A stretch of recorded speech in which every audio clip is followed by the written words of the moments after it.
Oscar, bienvenido de nuevo a nuestro programa Reto Siglo XXI. De verdad que hay muchos retos complicados en este país. Y uno es cuando uno ve la noticia tan preocupante de la caída total de lo que tenemos que invertir en infraestructura. Y se nota.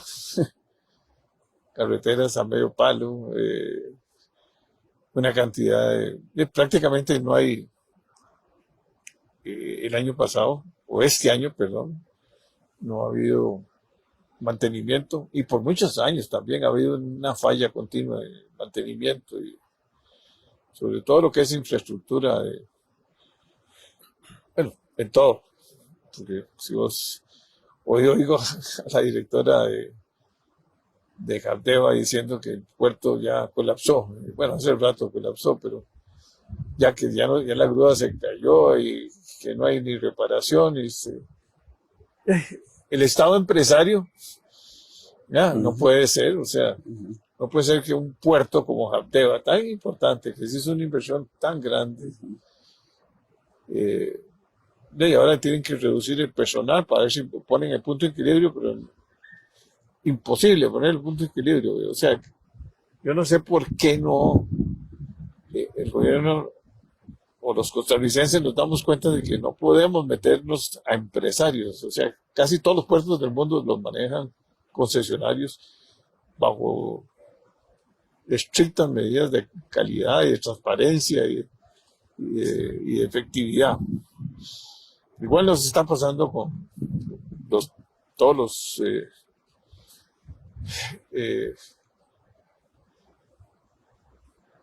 la cantidad el deterioro tan grande de los puentes, ¿verdad? O sea que eso es una factura que traemos por muchos años. Pero bueno, Oscar, usted es el experto. A ver, hablemos un poco de la reestructuración del Estado costarricense, de lo que plantea el gobierno.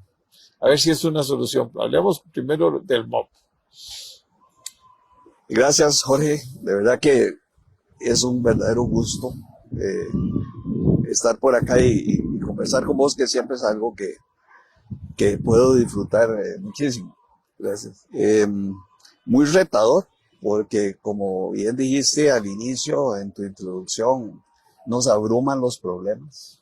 Nos hemos dedicado con tanto ahínco, devoción y yo diría que hasta calidad a cultivar los problemas en este país, que hoy en día estamos enfrente de una cosecha abundantísima. Es decir, los problemas crecieron como los hicimos crecer, como los abonamos, como todo lo hicimos para estar hoy donde estamos. Si hay algo que los costarricenses no podemos decir o hacer, es echarle la culpa a alguien. Toda la situación que tenemos fue creada por nosotros mismos. Y creo que ahora no podemos ver hacia el cielo y esperar que caiga del cielo la solución a los problemas que nosotros mismos creamos. Me parece que ese es un primer punto que llama a la humildad de aceptar que nos hemos equivocado y que nos hemos equivocado sistemáticamente. El segundo punto que creo que es importante, a partir de tu introducción, es aceptar que los problemas no se van a resolver si seguimos haciendo lo mismo. ¿Verdad? Ya hicimos lo que hicimos, no funcionó, y si repetimos lo que ya hicimos, pues vamos a seguir cultivando los mismos problemas. Y en relación con dos menciones específicas que hiciste, el tema de el Estado administrando un puerto como el de Jardeva y lo de la ley. Voy a referirme muy rápidamente al primero de los puntos para luego compartir un poco lo que yo pienso sobre el tema de la reforma al MOP. Creo que tenés razón, esencialmente tenés razón en cuanto a que el Estado es un mal empresario, por lo menos en Costa Rica lo hemos demostrado muchísimas veces, y que no es natural ni lógico tener en manos de la administración pública algo que requiere de tanta flexibilidad, agilidad, cambio permanente, sofisticación incluso, como es el manejo de un puerto, como lo es un puerto tan importante como es el de Moín, administrado por Habdeba. Sin embargo, creo que eso no es un absoluto. Y cuando yo reflexiono y pienso que esto no es un absoluto, siempre llego a la conclusión de que tal vez no estamos apuntando a la causa raíz de nuestros problemas. Schiphol es uno de los aeropuertos más grandes del mundo, el aeropuerto de Ámsterdam, en los Países Bajos, un aeropuerto sumamente sofisticado, con muchísimos aterrizajes, etc. ¿Quiénes son los dueños de ese aeropuerto? La municipalidad de Ámsterdam, la municipalidad de Rotterdam. Me parece que hay algún otro municipio que tiene también una participación, y hay una participación minoritaria de unos privados. Los dueños son los municipios que acabo de mencionar. Y es un éxito. Sí, pero, es un éxito. Pero la calidad de las personas que manejan y la estructura organizativa de ellos. Bueno, es que la estructura se deriva de las personas no se derivan de, ¿verdad? Y entonces ahora sí estás apuntando a la causa raíz. Ahora sí estás apuntando a la causa raíz. O sea, nosotros podemos diseñar organizaciones que en el papel parecen perfectas, la gente las va a echar a perder o las va a hacer muy exitosas. Es decir, si no tenemos el capital humano correcto, si no tenemos a la gente con la capacidad correcta, si no tenemos además un sistema que garantice la calidad de esas personas en cuanto a que den cuentas por su desempeño, den cuentas permanentemente por su desempeño. Que no sean inamovibles. Que no sean, claro que no, ¿verdad? Entonces cualquier sistema está condenado a fracasar. Cualquiera está condenado a fracasar. Porque yo he visto muchísimas evidencias a lo largo de mi vida de un fenómeno que es puramente ingenieril, pero que veo repetirse en teoría organizacional y en la práctica de las organizaciones. Y es que las organizaciones siguen los principios de termodinámica, son entrópicas. O sea, si no hay una inyección permanente de calidad y de mejora de la calidad, de la capacidad humana, las organizaciones tienden a colapsar tarde o temprano. Hay un estudio muy interesante en un tema que yo he profundizado bastante, en realidad es el tema del que más me ocupo en este momento, que es el tema de la productividad. Y hay un estudio, hay estudios, pero me refiero específicamente a un estudio que ha analizado con bastante detenimiento, que demuestra cómo, por ejemplo, en una organización de excelencia, los miembros del equipo llegan a una meseta de confort cuando no hay cambios en la organización en un periodo que va de 4 a 5 años. Entonces, cuando usted tiene aquí en la administración pública a un equipo de 20 años de ser el mismo equipo, ese equipo... ¿Qué va a aprender? ¿Qué va nuevo le van a enseñar? Eso todas las mañas ya tienen. Contradice toda la física y no puede haber mejora. Tiene que haber algo que ocurra ahí diferente. Y lamentablemente, el Estado no es muy bueno ni entendiendo estas cosas. La administración pública no entiende estas cosas. La administración pública no sabe gestionar estas cosas y entonces caemos en un proceso que es como más bien destructivo. Entonces, cuando pasamos a la ley, eso es, digamos, Habdeba y eso es como principio general. Pero ahora pasemos a la ley. Entonces, en la ley, uno se pregunta, como lo hago yo cuando leo el proyecto, una pregunta que me enseñaron a hacer desde que puse un pie en empresas de excelencia, en empresas de alta tecnología. La primera pregunta que uno tiene que hacerse es ¿cuál es el problema que quiere resolver? ¿Cuál es? ¿Cuál es el problema? Porque si uno no sabe cuál es el problema que quiere resolver, todas las soluciones son buenas. Todas son buenas. Si usted no sabe qué problema está resolviendo, haga lo que quiera, todo va a estar correcto. Y a mí no me queda muy claro cuál es el problema que ese proyecto quiere resolver. Vamos a ver, vamos a descomponer esto como en dos partes.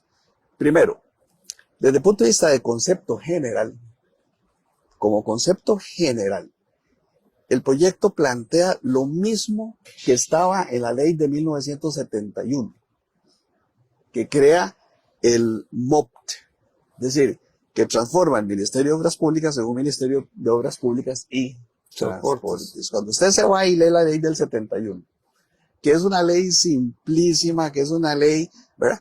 Pero los objetivos, el mandato que esa ley le da al MOP es exactamente igual que el mandato que esta nueva ley pretende darle al MOP. No hay mayores cambios. La diferencia está en la forma, la diferencia es hay más detalle con respecto a la descripción de algunos órganos y de algunas cosas. Pero básicamente es volver al año 71. Y aquí es donde uno comienza a inquietarse un poco, porque resulta ser que en algún momento los costarricenses dijimos que la ley del 71 no servía. Y creamos los órganos desconcentrados, ¿verdad? Convencidos de que eso iba a arreglar la cosa. Pero ahora, en el año 22 decimos, uy, no, pareciera que lo del año 71 era mejor. 50 años. 50 años después. Entonces, ¿será que queremos volver al pasado simple y sencillamente porque es algo que tal vez conocemos mejor, en vez de tomar el riesgo de construir el futuro, que es lo que deberíamos de estar haciendo? Yo creo que la ley hace poco por construir ese futuro. Y te voy a dar algunos datos que me hacen pensar eso. Realizamos un taller basado en las herramientas del Instituto de Gestión de Proyectos de los Estados Unidos, del PMI, algunas instituciones, algunas empresas privadas. Convocamos a más de 100 personas. Entre las 100 habían cerca de 35 del CONAVI, del Ministerio de Transportes, de la Contraloría General de la República, de diferentes instituciones.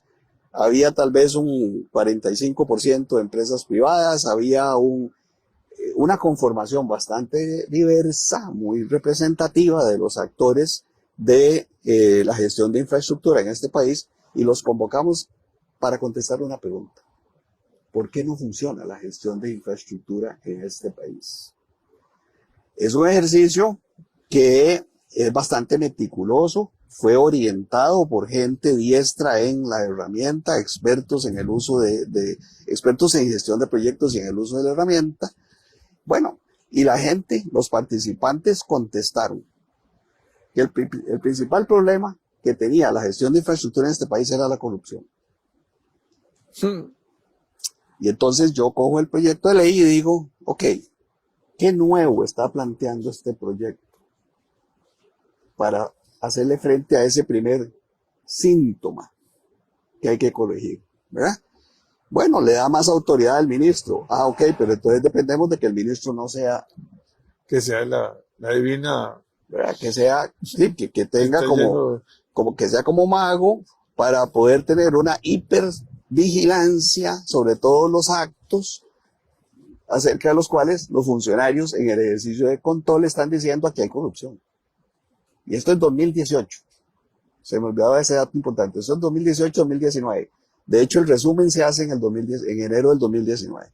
Entonces, el primer problema que los mismos funcionarios están diciendo aquí tenemos un serio problema, no está siendo atacado. El segundo problema que la gente dice es no somos eficientes. Qué interesante. Los funcionarios están diciendo sí, hay que reconocerlo. Aquí no tenemos herramientas de trabajo, no tenemos una cultura de eficiencia, no tenemos una cultura proclive a la productividad. Yo leo el proyecto y digo, igual, no hay mucho.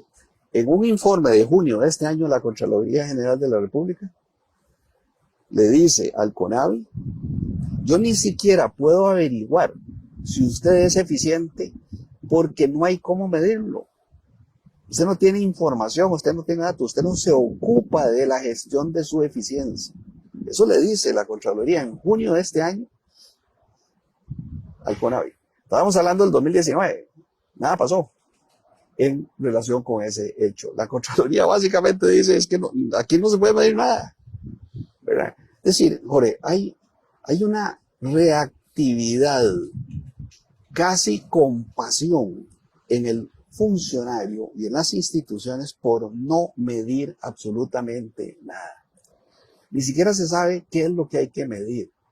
Aun y cuando hay una directriz del Ministerio de Planificación en el que se basa precisamente la Contraloría, ¿verdad? En donde se dice que la gestión pública tiene que ser medida en relación con el valor que le agregan a la sociedad y a la colectividad. Hay un mandato que es explícito y resulta ser que las instituciones, pero específicamente de las que estamos hablando, siguen careciendo de esos instrumentos.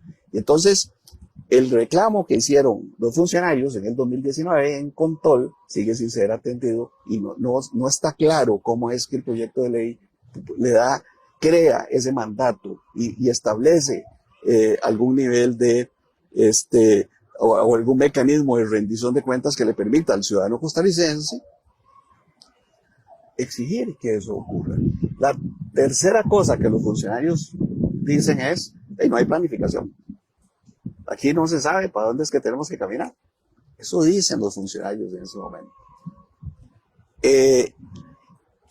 Uno estimaría que un proyecto de ley que se ocupa de la institución, que es jerarca, que maneja un tema tan delicado como es la infraestructura de transporte de un país, establece una visión país. ¿Hacia dónde es que vamos en esto? ¿Qué es lo que queremos hacer?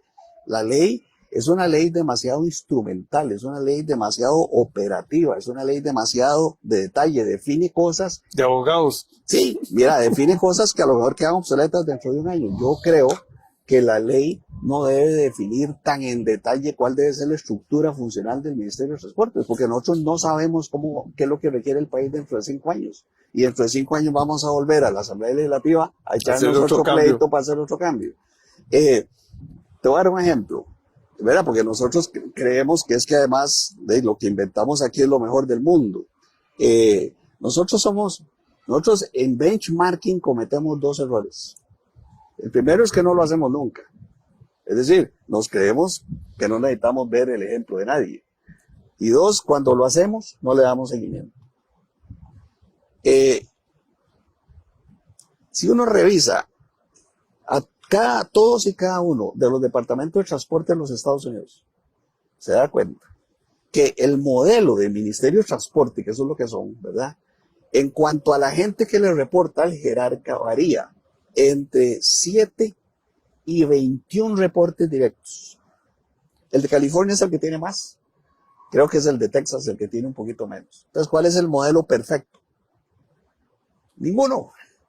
Entonces, ¿cómo ponemos en una ley grabado en piedra cuál debe ser el modelo que necesitamos? En California, por ejemplo, hay una división que le reporta al jerarca que tiene que ver con tecnología de la información, con herramientaje de tecnología de la información. ¿Por qué le reporta al jerarca? Porque los diputados de California, con una gran visión, dijeron, no vamos a avanzar en saber la infraestructura que queremos si no tenemos datos, si no tenemos herramientas para manejar esos datos, si no tenemos cómo hacer prospección. Y eso es clave y eso es vital, y entonces está en el nivel más alto de la jerarquía. Planificación intermodal. Hay un mandato ahí. Tiene que ser intermodal. No es una persona que está por ahí sentada pensando en la intermodalidad. No, tiene que ser intermodal. Y entonces la planificación intermodal ahí significa trenes, puertos, aeropuertos, carreteras, canales. Todo tiene que estar integrado. Bueno, entonces ellos crean con una gran agilidad esas divisiones, para usar el lenguaje del proyecto de ley, lo crean con una gran agilidad y lo quitan con una gran agilidad. Nosotros estamos como tratando de regular vía ley a tal nivel que me parece que nos vamos a meter en una camisa de fuerza, en donde además la mayor parte de las soluciones importantes son tomadas por el jerarca, que aunque la ley establece unos órganos consultivos y establece una relación de jerarquía y como los órganos que le reportan son los que someten a aprobación las cosas, al final de cuentas este jerarca le puede prestar oído o no a esas cosas. Entonces estamos en un proceso de legislar cosas demasiado alambicadas y complicadas para que al final de cuentas el jerarca pueda hacer lo que básicamente le parece que es lo correcto. Y podemos tener el mejor ministro de Transportes del mundo o podemos tener a uno que tal vez no es el mejor del mundo. Entonces ahí falta como un Porque balance. en Costa Rica hasta abogados hemos tenido de ministros de transportes. ¿Verdad? Hay malas historias. Y dice uno, las historias, Hay malas historias. Los recursos humanos. Sí, hay malas historias. Hemos tenido ministros de transportes buenísimos. A mí me tocó trabajar en el departamento de puentes del MOP y en la división de construcción y en aviación civil en el ministerio. Creo que tuve la suerte de tener excelentes ministros, pero no toda la gente ha tenido esa suerte. De manera tal que me parece que es un poco demasiado optimista el apostarle tanto a esa cosa. Volviendo un poco a los temas que señalaba Contol, un elemento fundamental en el tema de la corrupción es la transparencia. Y no, en el proyecto de ley seguimos sin entender qué es la transparencia. No entendemos qué es la transparencia. Uno entra de nuevo al Ministerio de Transportes de Suecia, que es un buen ejemplo, al Ministerio de Transportes de Noruega, que es igual o mejor, y al de algunos de los Estados Unidos, que son muy buenos. Usted entra hoy a esa página y usted se va a dar cuenta, usted puede leer qué están diseñando los ingenieros del Departamento de Vialidad para dentro de 5 años. El ciudadano sabe, las compañías que van a cotizar saben, toda la gente sabe, es un proceso completamente transparente. No es como aquí, que eso es una caja negra, que no es tan caja ni es tan negra, porque resulta ser que, como ya hemos visto, se infiltra mucha cosa. Claro, y entonces lo que estamos es fabricando permanentemente una tentación para la negociación, y para la negociación no tan clara ni tan oscura. No entendemos, seguimos sin entender lo que es transparencia. Transparencia es que todo se hace ahí, todo se hace sobre la mesa, y el ciudadano no tiene que ir a pedirla. El ciudadano entra a una página y está la ve. En la nube. Está en la nube. Nada más con claro, el teléfono, y está viendo opina, todo. ¿verdad? Y opina. Aquí la gente, colegas míos se asustan cuando les digo que en California, cuando usted va a hacer un intercambio que afecta, obviamente va a afectar a una comunidad, la comunidad vota, la comunidad hace un referéndum, la comunidad va y vota, y aquí eso le suena a comunismo. En los Estados Unidos, el país más anticomunista del mundo, no, eso es democracia, eso es transparencia, eso es accesibilidad de la información, eso es funcionarios públicos que, aparte de ser buenos profesionales, que eso es una exigencia, por supuesto, o sea, si tenemos a un ingeniero en vías, tiene que saber de vías. Si o sea, tenemos con una persona, especialidad, con una maestría. tiene que tener eso, pero hay algo más importante, Jorge, y es la causa raíz de todos estos problemas, es que carecemos de competencias, esas que antes se llamaban suaves y que ahora preferimos llamar atributos. Es decir, la gente sabe mucho de los aspectos técnicos de los proyectos, pero no están debidamente integrados los análisis económicos financieros desde el origen mismo de los proyectos, no están debidamente integradas ni siquiera las otras disciplinas. Por eso es que nosotros tenemos, como lo ha señalado permanentemente la Cámara de la Construcción, gigantescas debilidades en los estudios de preinversión y en los estudios de factibilidad, porque ni siquiera hay un estándar en el MOP que diga en qué consiste un estudio de esos, sino que cada estudio es diferente del otro. Y si no hay estándares, no aprendemos. Si hay algo que es básico, es que necesitamos un estándar para poder saber a dónde nos equivocamos y mejorarlo. Si usted cada vez hace las cosas diferente, usted nunca va a mejorar. Entonces, ni siquiera llegamos a ese nivel. De manera tal que a mí me parece que el proyecto de ley no me deja claro, y yo creo que no le debe dejar claro a la ciudadanía cuál es el problema que quiere resolver, cuando todos nosotros sospechamos, como dijimos hace un rato, que el principal problema que tenemos que resolver es la calidad del recurso humano en nuestras instituciones. Sin eso no vamos a avanzar para ninguna parte, y hay que emprenderlo ya. Primero, porque ya de por sí es tarde, pero segundo, porque toma mucho tiempo establecer una cultura organizacional de eficiencia y de alta productividad, y sobre todo porque cuesta mucho, además, proveer a la gente de herramientas y de conocimiento como para que le permitan al país tener confianza de que tenemos una institución que realmente puede pensar en nuestras necesidades futuras, en infraestructura. Y entonces podemos seguir haciendo inversiones, sin que necesariamente esas inversiones realmente ayuden a mover el aparato productivo costarricense, que le ayuden a la gente a movilizarse mejor, que realmente son los objetivos que tienen esas instituciones. Bueno, pero entonces vuelve lo mismo. Vamos a ver, nosotros tenemos un Estado obsoleto prácticamente. Pero no solo hablar del Ministerio de Transporte, No, es generalizado. Excepto 2 o 3 Sí. ministerios que uno dice, bueno, da gusto. Pero también la política es peligrosa porque, hey, un ministro es de un nombramiento político, pero tiene que tener esa mentalidad. O sea, yo cuando veo que se nombra un abogado, digamos, como ministro de Transportes, o una persona que no tiene esa cultura y además esta estructura organizacional, o sea, la organización tiene que movilizarse, tiene que aceitarse, pongámosle así, tiene que haber cambios, o sea, y uno no puede en el sector público separar a nadie. Prácticamente es hacer un juicio para poder, que va a durar quién sabe cuánto tiempo, para movilizar a un empleado. Cuando uno en una organización, si hay mística, si hay gente que trabaja, que cuando ve uno que otro no está haciendo nada y gana lo mismo o gana más, porque aquí la antigüedad es la que te da el aumento de salario, no son los méritos. Y a la hora de escoger también, los salarios no son competitivos algunas veces, ¿verdad? O sea, los salarios se vuelven competitivos si tenés antigüedad. O sea, quiere decir que no puedes traer gente joven a meterlo a un ministerio como el de transportes, que no debiera tener tanta gente, ¿verdad? Que No. hablan, no, de 3,000 o de no sé cuántos, o que en un momento tuvo 20,000. No, es que eso no es el número de personas. No. Es la calidad, es la organización, es la estructura, es la flexibilidad, es la innovación, es la tecnología, es la mentalidad de equipo.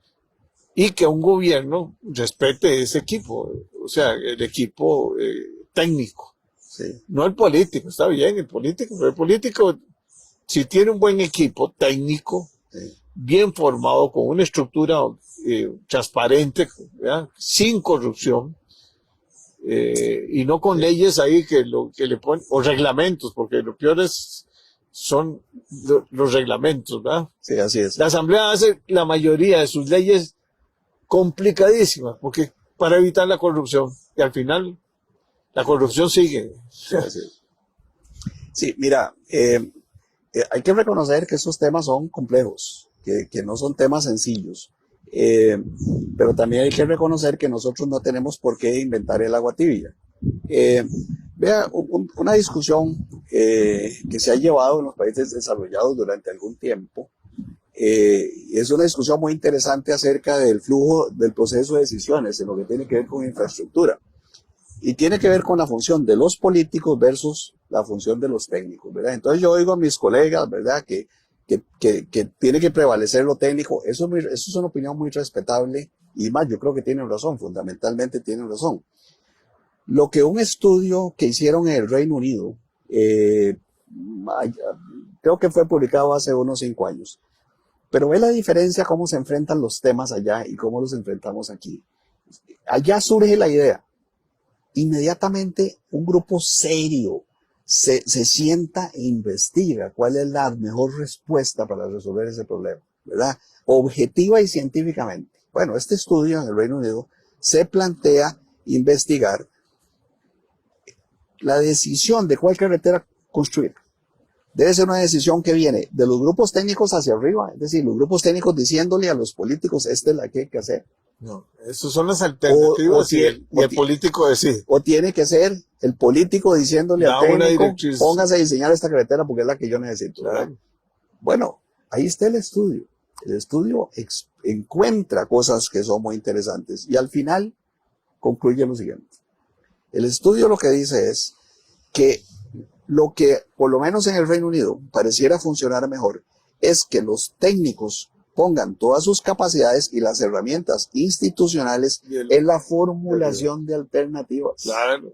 Todas ellas serias y alternativas que compitan entre ellas, porque el mejor mecanismo para encontrar entre dos alternativas la mejor opción es ponerlas a competir fuertemente, es entenderlas en todo detalle para ponerlas a pelear y tomar la decisión correcta. Bueno, esa es la función de los cuadros técnicos en las instituciones, esa debería de ser. ¿Y cuál es la función entonces del político?